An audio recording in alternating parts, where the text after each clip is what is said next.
I am a fourth year bachelor student. My program is bachelor in management and the major in financial management. I work as a consultant, as an associate in a small consulting boutique. I think there were two major challenges. The first one is the lack of time. I had only a month available for preparation and for passing the GMAT. The second difficulty was, of course, that I'm not a native speaker. I didn't understand anything. I'm sitting like, and I thought that I'm going to explode before the exam, but I was like, it doesn't matter. And I like, shut up. I'll try to the end. And I'm like, what? How that could happen? Hi, Piotr. Thank you so much for taking your time out today. A big congratulations on your 720 with a Q49 and a V39. So, welcome again to this debriefing session. So, we are here to talk about your journey to that successful score of 720. So, can we begin by maybe understanding your background? What do you do? And what are your plans ahead? I am a fourth year bachelor student. My program is bachelor in management and the major in financial management in St. Petersburg State University in Russia. It's like the one of the leading business schools in Russia and the Eastern Europe. Maybe that's it. I have like pretty strong math skills. I passed my Russian state exam before the bachelor degree very well. It was like 94 out of 100, so I Oh, had wow. a strong math background. I lost something during the university years when there is not that much math while you study management. Uh, but yeah, and that's pretty. But you're also working, right? You're working Yeah, with the yeah. consultancy. So Also, if you could give us a yeah, brief about what you do in your work life. yeah. I work as a consultant, as an associate in a small consulting boutique. Mm-hmm. I have different projects. I worked there for a year. Mm-hmm. I helped one client with the sales reporting process, and also I helped one more client to find a target for like $150 million dollar investment. Mm-hmm. So pretty different things there, but still related to management, finance, and so on. So yeah. That's awesome. So tell me, you're already doing management. So why did you decide on GMAT and when and where did you decide that I want to do GMAT? I thought like 2 years ago, maybe one and a half, that I want to do an international master program, maybe Mm-hmm. master in finance or master in management. Mm-hmm. But later I thought that like I don't need that now. Maybe I want to do some job for 1, 2, or 3 years and then go for master, then some more job experience and some MBA maybe. But due to the beginning of the war in Russia, which of course is awful, the Russian economy became not very happy thing. Mm-hmm. So, and actually, many experts say, and my boss also, that Russian venture capital is dead and will be dead for like 5 next years at least. Mm-hmm. But I knew that I want uh, to develop in the venture capital sphere to maybe consult startups or consult venture funds, and I decided that. The international master degree for me would be a good step up, the good like starting point for building such a career. And actually, it stimulated me to think more globally. Like, whoa, I can do that not only in my country but globally in the US, in Europe, in Asia, in Latin America. So I decided to go for an international master's degree right now, so I could work as I dream of, like in consulting venture funds and startups. That's awesome. So, wish you all the very best for your dreams. I hope this score gives you a good fighting chance to do what you want to do. Right. So now that you've decided that you wanted to do the GMAT, so what do you think were your major challenges to get a good GMAT score? I think there were two major challenges. Mm-hmm. The first one is the lack of time. I started looking for master degree programs somewhere in September, Mm-hmm. but then we broke up with my girlfriend, and I was kind of depressed for 2 months. So I really started preparing for applying to some programs only in late November, Mm-hmm. and I had a short list of the universities like in the end of December. Mm-hmm. So I had only a month Mm-hmm. available for preparation and for passing the GMAT, and it was the first thing.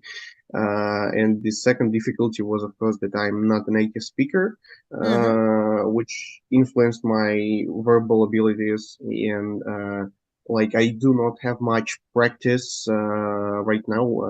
We have in the university some courses in English, but it's still not the same as the GMAT test and questions like that. Got it. Got it. So let's talk about it. One of the challenges you overcame beautifully, right? Because I know that your starting score, which you assessed through the first mock, was 610, or right? Or It was 630. 630. 6:30. Yeah, yeah, Yeah. So from there to a 720, so a 90-point improvement in less than a month with a yeah. 10-point improvement in verbal is tremendous. So kudos to you on overcoming that challenge as to, and you did mention just when we started that you don multiple hats. You're a student, you're also working, and then you're preparing for GMAT. So, with these kind of challenges, you were able to get that massive 90-point improvement overall and a 10-point improvement in verbal. So, that's really great given that it was achieved in less than a month. So, congratulations on that. You should tell us Thanks. how you were able to juggle so many things together and still manage. Yeah, actually, I took a month of vacation at my Mhm. job, so I understood that I won't be able to combine all three things together. That Mhm. it is impossible. So I took a vacation. I still worked like maybe like 40 hours in Mhm. total for that month, as there were things that could not be left, but still it was like. Uh, I didn't work full time at that point. Mhm. And also, I had in January we have what is called a session in Russia. It's the exam period when you have like about a month when you prepare and pass the exams at the university. So it was only three exams at that point. Mhm. So I had to only like 1 day to prepare, 1 day to pass. Mhm. It could be more time for preparation, but I decided to focus more on GMAT. And that also reduced the time on the other activities besides the GMAT. Mhm. So it helped a lot that I didn't have Mhm. any classes at that point in my Got it. university. So I thought I would prepare full time, like 6 to 8 hours a day on GMAT, but in fact, when I took a vacation, when I had the point when I have a lot of free time, I felt that I'm extremely tired, and there were some days where I couldn't push myself to do anything. It was just lying in the bed and watching somewhere in the floor and maybe scrolling some TikToks, and that's all. So in fact, I was able uh, to prepare for like 3, maybe 4 maximum hours a day on average, including the weekdays. But still, it was anyway more than I would have if I continued working and studying this month. So that's how I dealt with the time issue. Got it. So what I understand is, despite all these things happening, you sort of made GMAT your focus. The Yeah, rest of the things for revolved sure. around that, and that focus paid off in the end. Is right. So yes, Definitely. that is how you sort of overcame your first challenge. Coming to the other big challenge that you had of being the non-native speaker trying to crack GMAT verbal. So if you could talk about that, because I know that in your first mock you scored a V29, and from there Yeah. to being a non-native speaker, getting to that V39 is a great job. So what were the challenges preparing for GMAT verbal, being a not non-native speaker? What were the major hurdles or the shortcomings that you felt you were playing against? Actually, there was like one major problem, but it was more of a consequence Mm-hmm, of some maybe in a lack of skills. I didn't understand anything. Like mm-hmm, I read the passage or I read the sentence, and I like, what did I read now? I mm-hmm, didn't get anything. Started rereading and so uh-huh, on. Like then read 3 times, understood that I already spent like 2 minutes, clicked the answer randomly, and went mm-hmm, further. So it was the major problem, and one of reasons for that, as I understand, is like one is the lack of skills of uh, reading actually and understanding the information in English, and that's my big problem. mm-hmm, Overall, I get the information listening very easily, but when I try read texts, mm-hmm, the texts, I even in Russian, I like sometimes, what is going on? I don't understand. uh-huh, So I'm more of like audio person, like oriented, and that lack of skill of reading actually was one, and the second is the lack of vocabulary. mm-hmm, I can express some things, I can understand some things in English. However, my range of vocabulary of different words, especially some professional and high level, they are not present in my list of words that I know. mm-hmm, So it was difficult when I read the passage. I like, okay, I understand mm-hmm, this word. Like I don't know what it means at all. Let it be something, and I just guess. So uh-huh. sometimes it could be understood from the context and sometimes not. So it was the second problem. Mm-hmm. Okay, so problem of lack of comprehension and Yeah, limited vocabulary were the two yeah. major things.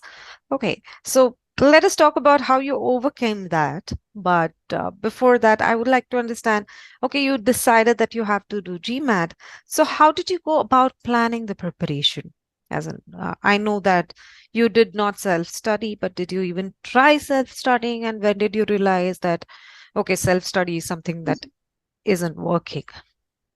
Actually, usually I'm the person who is for self-study all the time. Like in Mhm, the university, in preparing to IELTS exam and so on, I'm always like self-study, self-study, mhm, self-study. mhm, But at this point, I understood that I have like only 1 month. mhm, I didn't face GMAT at all in my life. Like it was the first time I like saw these types of questions. Of course, I like solved some equations at school or at university, but overall, the structure and the type of exam was completely new for me. mhm, So I knew that I do not want to spend time now on researching how all this works. I want all the material to be given to me so I could Mm-hmm. spend this month only to bring concepts and put that in my head, like go, and then pass the exam. So I decided to uh, prepare with some platform, and I have a mentor who is helping me with all the application process, Mm-hmm. the university choice with GMAT preparation, and he recommended me e-GMAT. Like Mm-hmm. he told that he used like 3 or 4 platforms maybe in total in his 1 year preparation for Wharton application, and he told that actually, you out of all that I used, you can use only e-GMAT and it will be enough. So I just believed him, and I can say the same. Although I didn't use any other platforms, I like see the impact, and yeah, the e-GMAT is a very cool tool, uh, and I'm happy that I had the mentor who advised me this platform. Yeah. Yeah, and I'm happy that we could help you get to your target. So, so now that you took the course, you decided self-study wasn't cut out for you, you took the course. So, what was the first step that you took? The first step was taking a mock, understanding Mm-hmm. which are my weaknesses. So I saw that I have a very low score at sentence correction and critical reasoning, Mm-hmm. uh, and it was fairly logical, as Mm-hmm. in the reading comprehension. Mm-hmm. There is a lot of context, so you can cover your problem with vocabulary by understanding something out the concept Mm-hmm. context. But Context. in other types, yeah, other types of questions, it's impossible. Mm-hmm. So I was weak there. So I started with a master comprehension course as it's recommended, and by the end of the course I noticed a huge difference in how I approach the questions, how I read them. I like, whoa, I understand what is written, I understand what is going on, all the things with strategic pausing, like it works. Okay, cool. And it was my confidence like raised, I don't know, 100%, 200%, like very much. So I thought that, well, now I can have a really good score. And then I started approaching the sentence correction course. I spent a lot of time there, as there's a big theoretical block Mm-hmm. of different concepts. Try to memorize them, to apply them. It helped to boost my score. But the funny thing was when I started the critical reasoning course. I started it, and I felt like, why this type of question is my weakness. I am always a very logical person. This is one of my personal strengths, and like I know all that things that are already that are provided to me, all these concepts. Why I had so weak score. It's strange. And then I went back to the mock analysis, and I saw that actually I had like a very good accuracy and a very and rising trend in the difficulty of questions in the beginning of the mock. But later, when I had lack of time, I just randomly clicked some questions in order to finish the mock in time. So I dropped my Mm-hmm. score very much. Mm-hmm. Uh, and in fact, the funny thing that was that while preparing and fixing issues with sentence correction, Mm-hmm. uh, I also improved my critical reasoning score, as I fixed the timing issues there. Uh-huh. I had more time overall, so I had more time for critical reasoning, and now I didn't have that problem that I had on the mock. And also, I improved my theory by the course, and I in the last mock that I wrote, it was like very high percentile. I don't remember which was exactly, but something above 80%, Yeah. maybe even Across about both 90 SC in and critical CR. reasoning. Yeah, it was like wow. Awesome. So it's everything is connected. You know, CR leads Yeah, yeah, for SE sure. leads to CR, CR leads to RC. So that's really nice. So two things come across here. One thing is how much you analyzed your first mock. With the kind of tools that are there to figure out. Okay, it was not so much as my CR ability, but the timing, the lack of timing in CR, which affected my CR score. I'm very glad that you were able to do that kind of an analysis to figure Yeah, out what is going wrong, uh, which is awesome, right? yeah, Uh, yeah. and I think the second thing is, when you stated the challenges that you mentioned you had as a non-native speaker, they were, okay, I'm reading, but I'm not getting what it means. But you said that master comprehension, after that you were like, oh, I am able to comprehend even when I read once, right? So I think that was a game changer for CR too, because in CR, again, one of the issues with timing is you're reading again and again, then you don't have time to actually apply your logical reasoning. Yeah, yeah. um, Sure. so if you've read the sentence, you understood it, then that means that you have time to do the analysis and choose the right answer choice. So that's awesome. So can you tell me, in sentence correction, in which you mentioned that there was that lack of vocabulary and lack of rules being a non-native speaker, how did you overcome that? As in, how did the course help you go from there to 80th, 90th percentile in SE? Uh, Actually, in sentence correction, I just tried to memorize all the information. Hmm. I screenshotted and printed some tables like the rule with which verbs go with subjunctive, which we will go with both, and with that with two. So I printed it, like looked at it every morning when I woke up, and but mostly I just try to build my foundation with that course. Just Hmm. I watch the theory video, I try to analyze, put something like puzzles in my head, Hmm. connect everything, and like, okay, I'm kind of understanding now. Then go to the quizzes. And like, okay, the quiz is also all right. I do not have to redo all that Hmm. process, Hmm. and then I go further. And it was just very straightforward and simple, just like this. But with RC, I had not very much time left before the exam, so Hmm. and I felt that I know much of the things already. So I skipped some parts, maybe in like the application files. I when I already marked the correct answer in the question, and I was 100% sure about that answer, and it was not like yes, I skipped the explanation as I Hmm. already understand, so I don't need that. Like I would watch that if I had more time, but at this point I knew that this additional time is more important for me. That's true. That's true. And I think the skills that you picked up in SC and CR would definitely be helpful in RC too. Right. Yeah. Okay. So you've done the course, essentially the verbal, because that is where you are looking for the improvement. So you are limited with time. You had a set test date.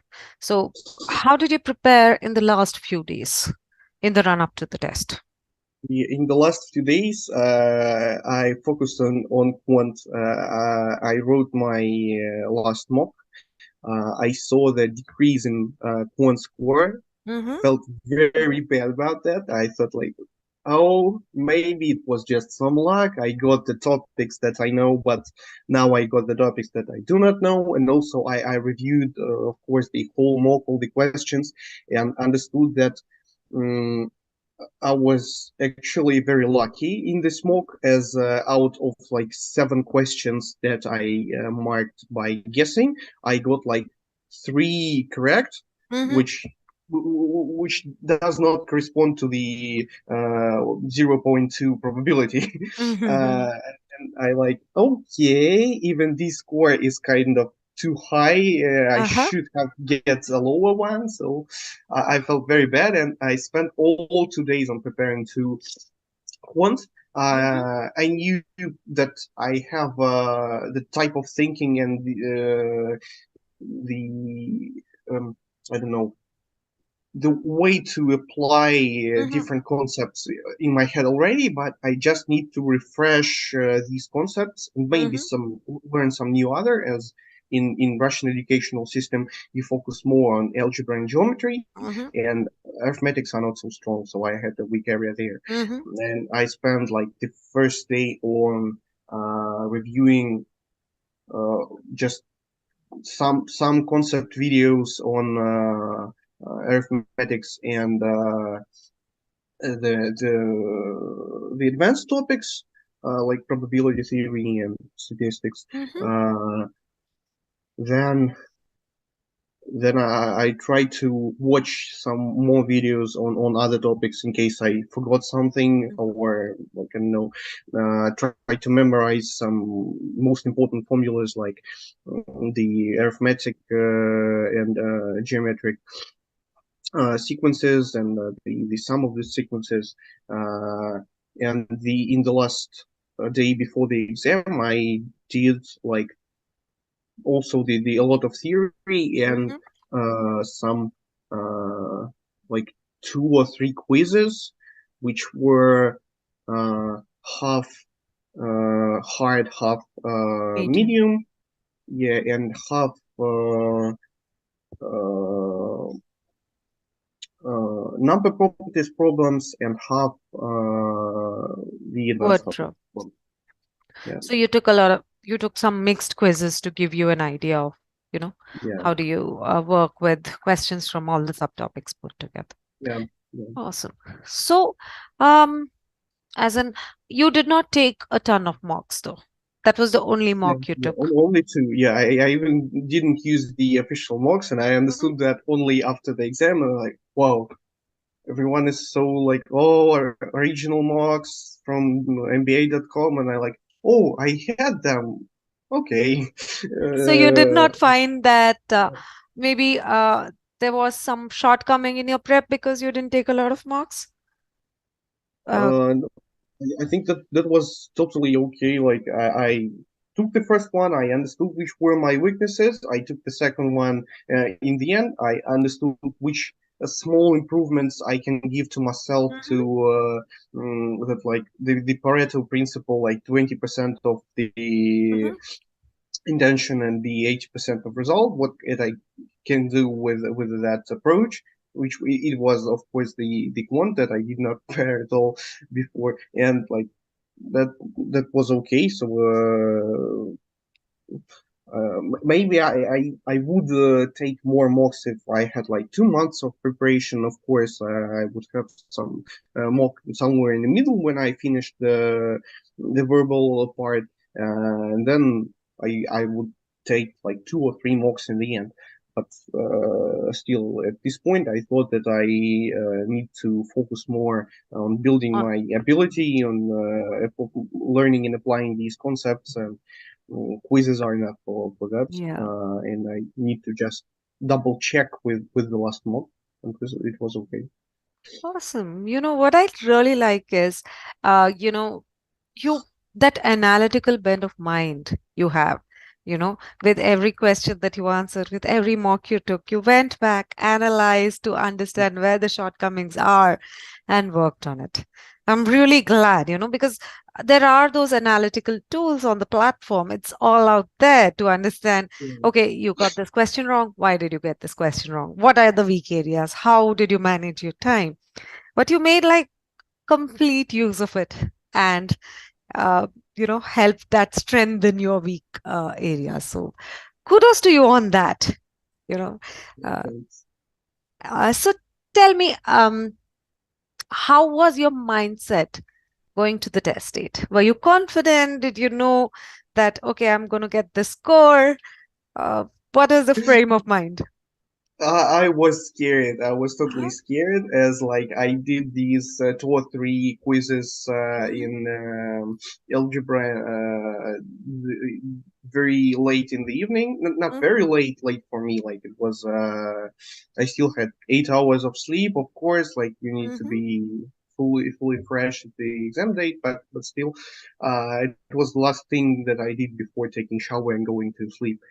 Uh, and I felt terrible. I thought that, okay, I have an all right verbal part now, but I overestimated my quant abilities, so I'm going to lose all the points there. And I was like, but what can I do? Nothing. I can just try to write the test, and that's it.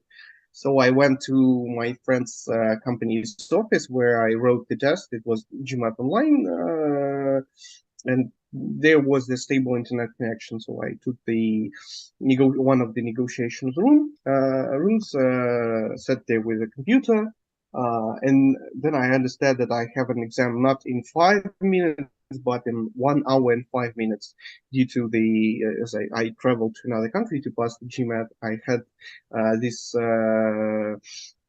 misunderstanding with the time zones with my local in Russia where I live, which was still on my computer, the one which was on my phone, which was local to the Yerevan, the place, the capital of Armenia where I passed the GMAT. So it was like, do I have this time or this time or what? Okay, I said like I'm ready now. It's now. I'm sure, and it's like 1 hour to the exam, and I'm already feeling extremely nervous. I'm sitting like, Mm-hmm. and I thought that I'm going to explode before the exam, but it was okay. The hour passed. I smoked, I don't know, maybe a pack of cigarettes, Oh and my. then I started the exam. Yeah, started the exam. And the very fun thing that after finishing the quant and verbal part, I felt like that I wrote the exam even worse than my last mock, and Mm-hmm. somewhere in the level of like my first mock or in the middle between them. I had a very bad feeling. I like, I lost everything. I missed the timing in verbal again, like in the beginning of my preparation, as I thought in the GMAT Online there will be also the timer for Mm-hmm. what you Mm-hmm. spent on the question, but there Mm-hmm. wasn't, and I was like, I had to calculate that every Mm-hmm. time. Damn, okay, and this led to some problems with timing Mm-hmm. again. Uh, and when I was writing integrated reasoning, I was like, it doesn't matter. Like, come on, I already up the GMAT main part. I can click randomly. Okay, this looks like interesting question. Let's try to solve it. Okay, this long text. I don't want to read that. Random click, Uh-huh. go further. And then when I receive the overall unofficial score, I see the 18 integrated reasoning, and I'm like, what?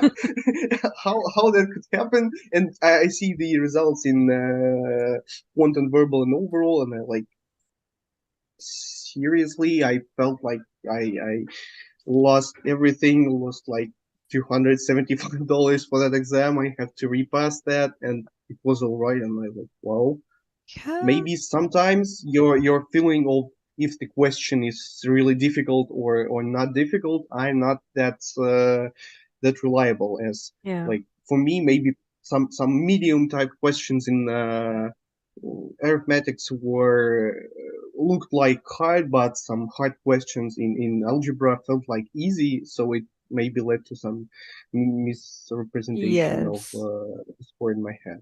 True, true. Because it being an adaptive test, you know, Yeah, it's very difficult to understand as you're doing the test whether it's going the right way or the wrong, yeah, yeah, right? And the important thing is not to let your feeling of how the test is going uh, affect the way you're answering the questions. Because if that is done, then Yeah, for sure. despite building all your ability, it's just that that day you will not able to get there. But good Yeah, I had that like for the whole exam, I had like some small voice in here, like you everything, just stop and leave. And I like shut up. I'll try to the end. Maybe but we'd see it in the end. And now just I need to do that, and wow. actually it works. Yeah, Yeah, I know. This is such a good thing that you said, that uh, you need to have that positive mindset, not listen yeah, to that little voice at the back of your mind saying, give up. Like, no, I yeah, will yeah. not. I will do it. And I think that is life's way of rewarding people who persevere when you see that score. So after all this, what was your feeling when you saw that 720 pop up, because you were expecting it to be I in didn't 600s? believe that at all. Uh-huh. Yeah, I did not believe. I like how maybe the verbal. I saw the 720. Like wow. Okay, then I'm like, okay, maybe I had a good verbal part. I see, and I made it like 1 point less than in the mock, and I had like 49 in quant. Like seriously, I felt that I failed quant completely. How I don't know anything about GMAT. Let it just be like that, and I'm just happy that I have a good score. Okay, that's enough for me, and that's how I felt. Yeah, Yeah, I know all is well that ends well, right? So awesome, good. yeah. Congratulations. That I'm really happy that, as Thanks. I said towards the beginning, that it gives you a good fighting chance to get into the universities that you want to get in and pursue your future dreams. Right. So Yeah, yeah, congratulations again. Now, if I have to say, ask you, since you've executed this massive improvement in such a short amount of time, there are a lot of GMAT aspirants out there who are also looking to get to their GMAT score. So, are there any tips that you would want to share with them to help them achieve their dream scores too? yeah. There's one I think main tip that I want to share, and it is about understanding your personal specific features, like what things in your thinking process are strong, what aren't, and what you can improve, or maybe instead of improving, you can cover it with and back it up with some other things. That's what I used in the combinations of sentence correction, critical reasoning. Usually you spend more time on critical reasoning than on sentence correction, but I personally felt that I can solve CR questions faster, Mm-hmm, so I can win some additional time for mm-hmm, sentence correction, which I need there.